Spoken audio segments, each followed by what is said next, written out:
Bö! Tervetuloa Portugaliin ja Lissaboniin. Ja täällä me ollaan koeajamassa tällaista vihreätä kaunotarta, nimittäin Renault 4. Tämähän on siitä kiva, että tää on nyt sitten vähän isompi kuin se vitonen, mutta kuitenkin on vähän tällaista samanlaista retroilua saatu aikaiseksi. Ja suunnilleen sama tekniikkakin löytyy tuolta alta, mutta tää on selvästi isompi ja tilavampi. Just ne jutut, mitä siinä vitosessa puuttu, niin ne varmaan sitten tästä löytyy. Huolehittaa yhdessä vakuutusturva sille mallille, että voitte nukkua yönne rauhassa ja että laskunmaksupäivänä ei hirvitä. Mene sivulle pohjantahti.fi kautta Keski-Suomi.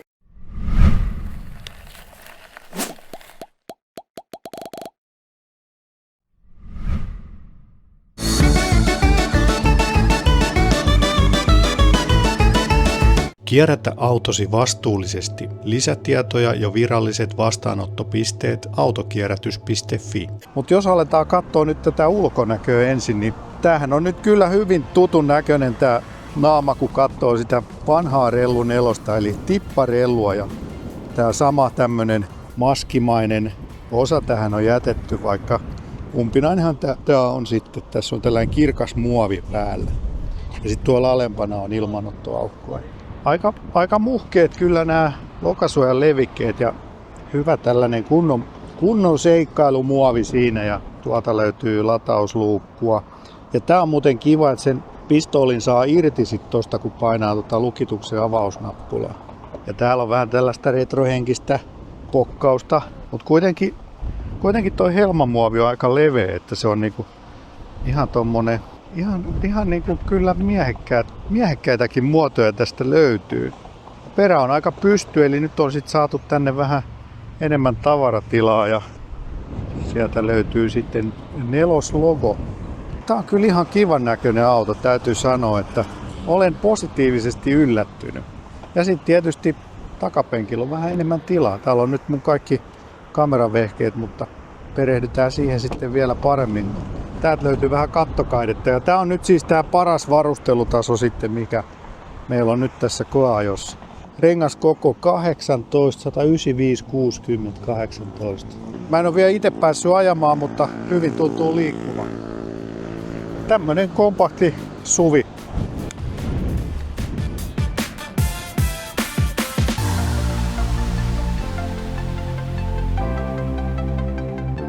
Komea rivi alkuperäisiä 4-tipparelluja. Hienoja vehkeitä. Haiseekin vielä. Mutta katsotaan nyt tänne sisälle sitten täällä uudemmassa versiossa. Niin täällä on nyt tällaista farkkukangasta ja itse ottaisin kyllä tämmöisen, koska tää hengittää vähän paremmin kuin nuo keinonahkoiset. Tää kojelautahan on aivan identtinen ton vitosen kanssa. Samat säätimet löytyy täältä keskeltä. Löytyy fyysisiä painikkeita. 4 viikseä, mutta sitten lisäksi tässä on vielä nuo läpyskät, millä sitten säädetään regenerointia. Ja tähän keskikonsoliin vielä jotain 3D-tulostettuja omia vähän oman näköisiä juttuja, jos haluaa. Niin ja tässä on vielä tuommoinen rättikattovaihtoehtokin sitten saatavana. En tiedä onko Suomessa, mutta ainakin täällä lämpimissä maissa. Päätään tänne kuskin paikalle. Täällähän on manuaaliset nämä penkin säädöt. Volumesäätimet on tuossa näytön päällä näissä.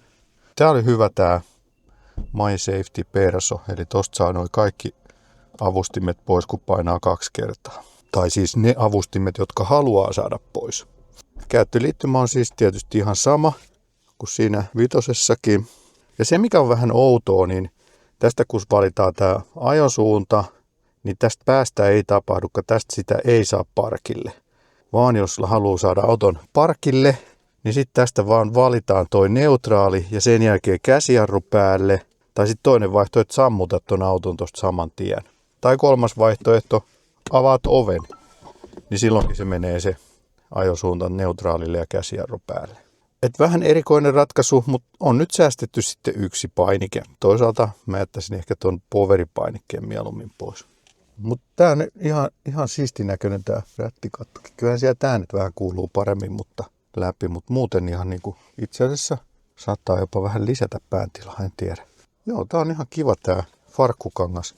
Laitetaan meikäläiselle nyt tähän hyvät ajoasentoon ja sitten mennään tuonne takapenkille kokeilemaan, että mahunko itseni taakse. No nyt on aika hyvästi tässä tilaa ja sitten mennään tuonne taakse katsoa. Ehkä vähän nihkeille näyttää, mutta kokeillaan. No, joo. Nyt mun jalka kyllä jää tonne jumiin. Et en mahdu itseni taakse, mutta päätila on kyllä hyvin. Meneekö ovi kiinni?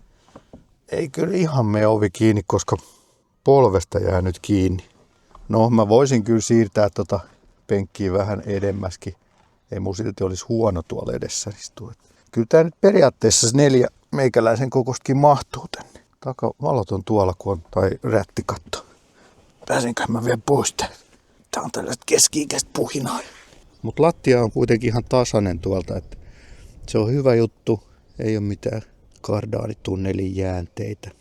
Tää on varmaan kyllä ihan mukava tää farkkukangas. Sitten kurkataan tänne takakonttiin. Tässä on nyt sitten sähköinen luukku, mitä siinä vitosessa ei ole. Ja huomataan heti, että tää on tosi matala tää kynnys tässä. Siinä on mukava lastata sitten tavaraa. Ja tää oli tää pieni pikkujuttu. Eli tuolla lattian alla on vielä aika hyvin tilaa, mutta tää aukeaa puolittain. Tämähän on loistavaa. Sulla voi olla kamaa tää toinen puoli täynnä ja sit sä avaat vaan tämän toisen puolen. Tästä taisi olla 420 litraa tätä tilavuutta. Eli 100 litraa enemmän kuin siinä vitosessa. 12 volttia ja koukkua. Ja tosiaan vetokoukun saa myöskin. 750 kiloa jarrutonta kärryä saa vetää. Siihen on vähän vaihtu tuommoisia keltaisia somisteita. Tässä nyt on muutama eri värivaihtoehto. Olikohan tää punainen sitten se vakioväri?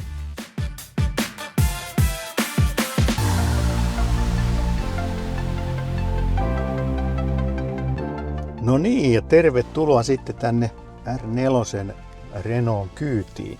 Me ollaan tässä ajeltukin jo muutama 100 kilometriä tällä autolla. Joo, eli tää on nyt sitten niinku vähän, ei voi sanoa ehkä sisarmalli sen R5 kanssa, koska tää on aika eri luonteinen tää auto. Tää on selvästi isompi ja mukavampi, pehmeämpi, käytännöllisempi. Mutta kuitenkin tässä on vähän samaa tuommoista kivaa retrohenkeä. Mutta nyt sitten tähän ajettavuuteen, niin tämä on selvästi pehmeämpi ja Renault itsekin ilmoittaa, että tämä on heidän tavoitteiden mukaan 10-15% mukavampi kuin se vitonen. Eli iskuvaimentajia on vähän pehmennetty ja vähän alustassa on tehty jotain pieniä säätömuutoksia, mutta suurin osa kaikista alustakomponenteista on ihan samaa. Sitten maavaraakin olikohan 35 milliä enemmän. Se on saatu sitten tällä, että on suurempi rengasprofiili. Tässä on 60 profiiliset 18 tuumaiset renkaat. Niin sillä on saatu, ja sitten pienillä jousitusmuutoksilla, niin sitä maavaraa sitten isommaksi.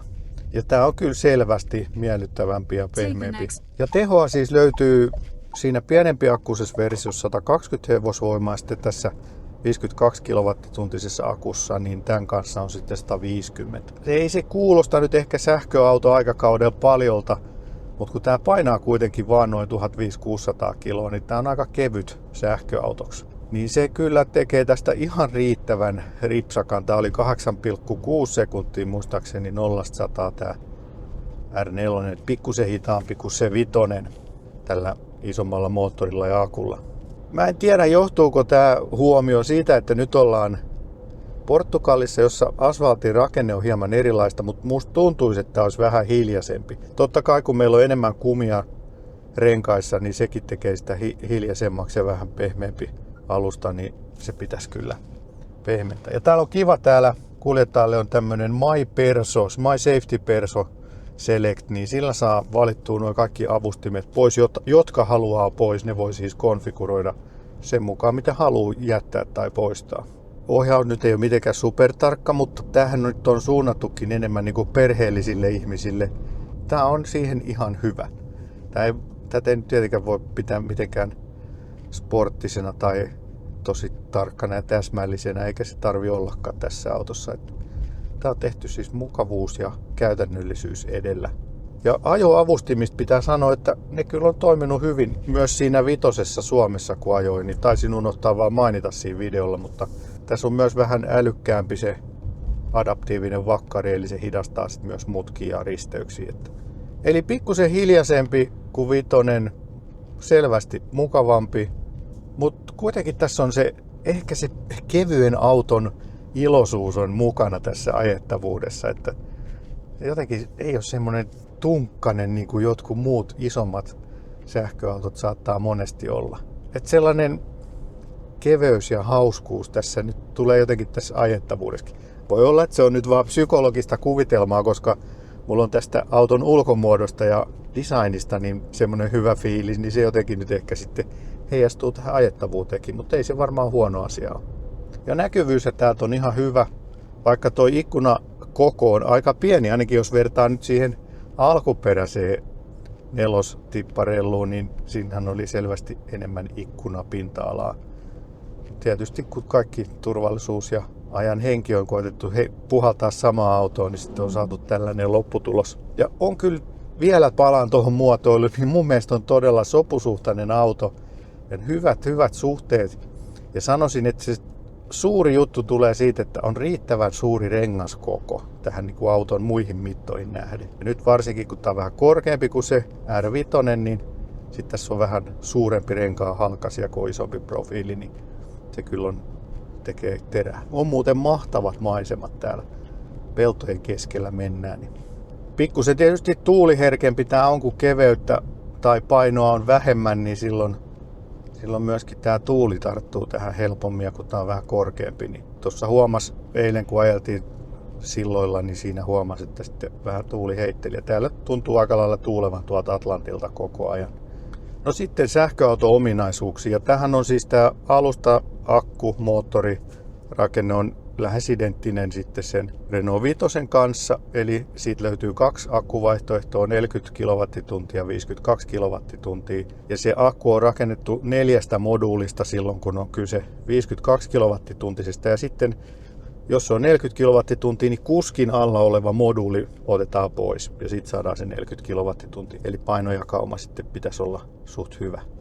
Pikalatausteho 85 kW sillä pienemmällä akulla, isommalla 100 kW, mikä antaa sellaisen puolen tunnin tyypillisen latauksen. Olikohan se nyt tällä Renault ilmoittaa 15% 80, varmaan siinä on pientä markkinointikikkailua, että saadaan se siihen puoleen tuntiin se aika.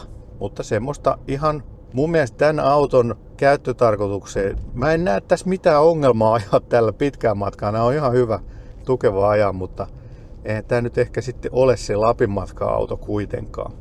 Mutta ihan hyvin voisi lähteä Lappiin tai Nordkappiin tai ihan mitä vaan, että siitä ei ole ongelmaa. Ja 11 kilowatin kotilataus on aina. Tähän ei saa 22 kilowatin AC-latausta, mikä oli sitten jossain Zoeissa ja muissa aikaisemmissa Renault sähköautoissa. Että siitä on nyt luovuttu.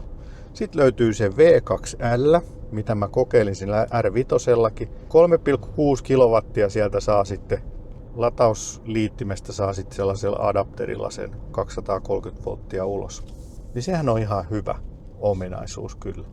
Ja sitten kulutuspuoli, katsotaan mitä se on nyt tällä autolla ollut. No nyt ei ehkä kyllä kovin luotettava, toi on niin lyhyeltä ajalta. Se on nyt 14,8 ja se oli sillä R5:lla mulla siinä pidemmässä ajossa semmoinen 17,8, jos muistan nyt ihan oikein. Eli se on kyllä ihan niinku asiallinen. Ei mitään mahdottoman pihiä nyt vaikuttanut olevan, mutta kyllä tää kaupunkiajossa niin eilen taisi olla jotain 2.13, että ihan hyvin menee silloin kun ajetaan hiljaa ja kaupunkiliikennettä. Ja nyt löytyy sitten yhden polkimen ajo, mitä ei vielä R5:sta löydy. Se tulee kai siihenkin, mutta nyt ainakin siinä koeajoautossa, niin siinä ei sitten ollut. Eli täältä löytyy ratin takaa läpyskät, jolla voidaan, olikohan se 3 tasoinen. Ja tiukin taso on sitten tämä One Pedal Drive. Eli silloin tämä sitten pysäyttää myöskin auton. Eli nyt on kyllä niin kuin kaikki sähköautospeksit kohdallaan, että vielä yksi erittäin tärkeä speksi. No tietysti vielä tuo akun esilämmitys, se on siis olemassa tuolla, kun tässä on Android Auto käyttöliittymä, niin se löytyy tuolta navigaation kautta. Eli silloin kun se reitittää, niin silloin se myös valitsee ne latauspisteet ja lämmittää akkua.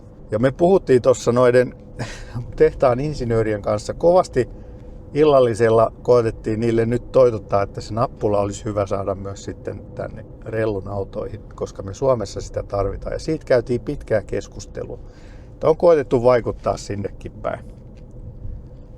Eli ehkä pikkusen heikko toi Pikalatausominaisuudet ei nyt ihan niinku huippuluokkaa, mutta kuitenkin se on niinku 2C, eli 2 kertaa se akun kapasiteetti, niin silloin se on se puolisen tuntia se teoreettinen latausaika sitten siinä matkaa jossakin. Et kyllä se ihan niinku kohtuullisen hyvä on sekin.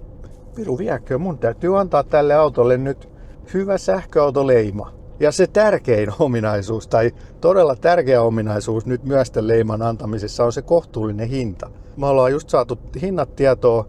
Hinta alkaa 29 990. Se on tietysti sillä pienemmällä akulla, eli sitten menee vähän yli 30 000, jos haluaa tällä isommalla akulla. Ja kallein varustetaso taisi olla 36 000 ja risat. Mutta se, että se on saatu painettua nyt alle 30 000, niin se on jo todella hieno suoritus.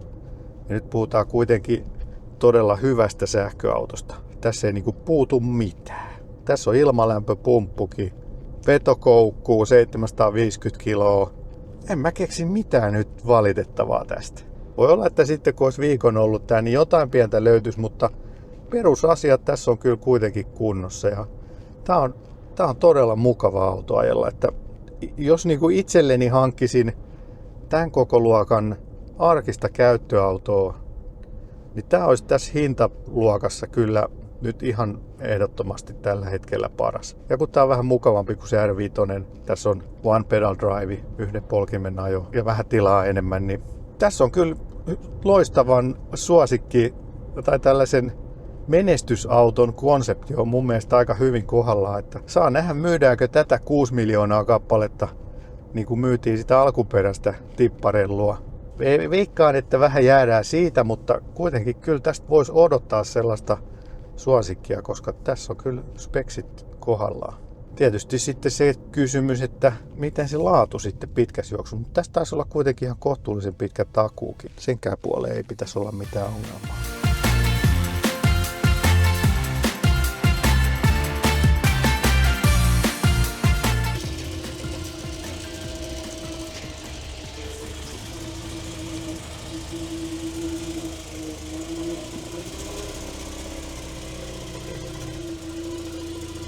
Niin mennään sitten kokeilemaan tällaista vanhaa tipparellua. Mahunko mä tänne sisälle?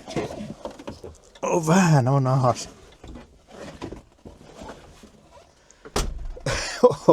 Oven kahvoissakin on säästetty silloin. Nerokkaan yksinkertaista. On kyllä todella simppeli. Tässä on myös tuo rättikatto. Ja sitten täällä on tää sateenvarjo vaihdekeppi. En tiedä yhtään miten toimii.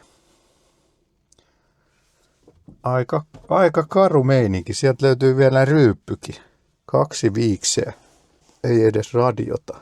On kyllä melkoisen ohuen ovoloiset nuo ovet. Et ei nyt kovin sellaista suurta turvallisuutta.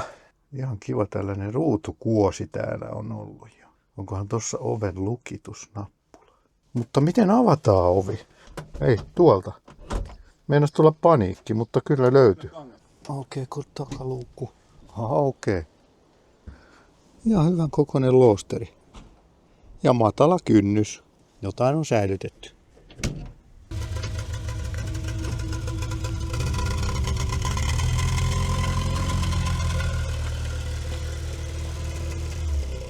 Ja kun se alkuperäinen tipparellu oli ehkä Suomen olosuhteihin vähän semmoinen hepponen laitos, niin tää ei kyllä tunnu millään kohti niin kuin sen hepposemmalta kuin muutkaan tämän koko luokan autot, että nyt ollaan kyllä siinä mielessä niin kuin tultu pitkä matka siitä alkuperäisestä tipparellusta.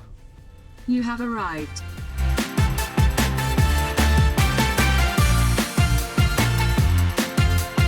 Täällä meillä on tässä naulassa tämmöinen demoauto, missä on vähän näytetty tätä tavaran säilytyskapasiteettia. Tästä on vähän sahattu paloja pois, että on helpompi näyttää, mutta tää oli ihan yksi hyvä pieni oivallus, että tuolla lattian alla on aika syvä tavaratila vielä. Tää aukeaa 2 osassa tää lattia. Tosta noin laitettu halki. Ja sit sä voit laittaa puolet tavaraa vähän isompaa ja syvemmälle ja puolet vähän eri lailla. Pieni asia, mutta voi tehdä suuren muutoksen. Ja tuo etupenkki on myös niin kun taittuu sitten alas, niin saa 2,2 metriä pitkää tavaraa tänne sisälle. Tästä on nyt vähän leikattu B-pilaria pois, että näkee paremmin. Ja sitten täältä näkyy tää moottoriosasto. Aika siivotun näköinen tää konehuone kyllä. Mut siellä on siis moottori. Sitten inverteri on tässä päällä. Ehkä latauslaitteitakin. Sitten meillä on täällä ihan tällainen platformi, mistä pääsee näkemään tämän koko skeittilaudan ja akun. Toi on mielenkiintoisen näköinen palikka. Olisiko se joku lämmönvaihdin tai lämmitin. Ja toi sinertävämpi osa tuolla on sitten akku. Ja tässä akussa on nyt, jos on 40 kilowattituntia, niin siinä on 3 moduulia. Ne on vähän sellaisia 4-muotoisia ne moduulit. Sitten jos on 50, niin siinä on kaikki 4 paikalla. Ja tästä varmasti kaikki palomiehet hyppii iloissaan tasajalkaa, koska tässä on tällainen Fireman Access tonne akkuun. Eli tuossa on heikko kohta ja tuosta pääsee sitten työntää vettä sinne akun sisälle. Ja taka-akseli mun silmään näyttää sille, että täällä olisi mahdollisuus lisätä vetoakselit myöskin ja moottori tuohon keskelle. Se jää nähtäväksi, sitä ei vielä luvattu, että miten se tapahtuu tai tapahtuuko. Ja tuolla näkyy sähköinen ohjaustehostin tuossa. Se on vähän etupyörän tuentaa. No tuossa näkyy nyt se akkupakettikin tuossa videolla. Joo, kyseessä oli siis lämpöpumppu, joka hoitaa nyt sisätilan lämmityksen, mutta myös jatkossa sitten akun lämmitystä. Sitten huomatkaa, että akku päättyy tähän. Tuolla on vähän niin kuin tilaa vielä.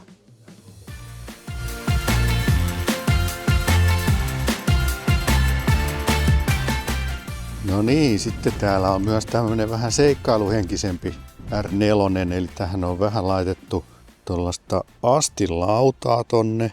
Ei vaikuta kyllä hirmu tukevalle, mutta ehkä se helpottaisi jotakuta pääsemään tänne kattotelineen. Mulla ei ole kyllä mitään vaikeuksia yltää tänne ilman astilautaakin, että ehkä toi on nyt enemmän tommonen somista. Tähän on laitettu tommonen tavarankuljetusboksi tonne vetokoukkuun, ja toi vetokoukkuhan on semmonen, että täällä saa vetää 750 kiloa jarrutonta kärryyn, niin tämähän kyllä taas yksi rasti ruutuu, että ei löydy puutteita. Tässä on sitten vähän tuommoista kuvioa ja teippausta lisätty tähän, että on saatu vähän yksilöllisemmän näköiseksi. Rengaskoko on ihan sama, eikä toi maavarakan näytä yhtään sen kummemmalta tässä autossa.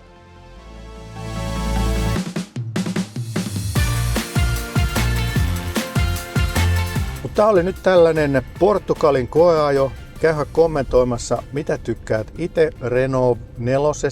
Voisiko tässä olla teidän perheelle erittäin kohtuuhintainen, hyvillä ominaisuuksilla varustettu ja tunteikas sähköauto. Tässä on mun mielestä sitä tunnetta aika paljon enemmän kuin jossain muissa merkeissä. Tietysti saadaan sillä pienellä retrohengellä, joka on mun mielestä nyt toteutettu hyvällä maulla, erittäin hyvällä designilla, niin mä odotan kyllä aika paljon tältä autolta, että toivottavasti näitä nähdään paljon Suomessa. Käy kommentoimassa, mitä itse tykkäät, ja käy tykkäämässä videosta, käy tilaa kanava, jos on vielä tilannut.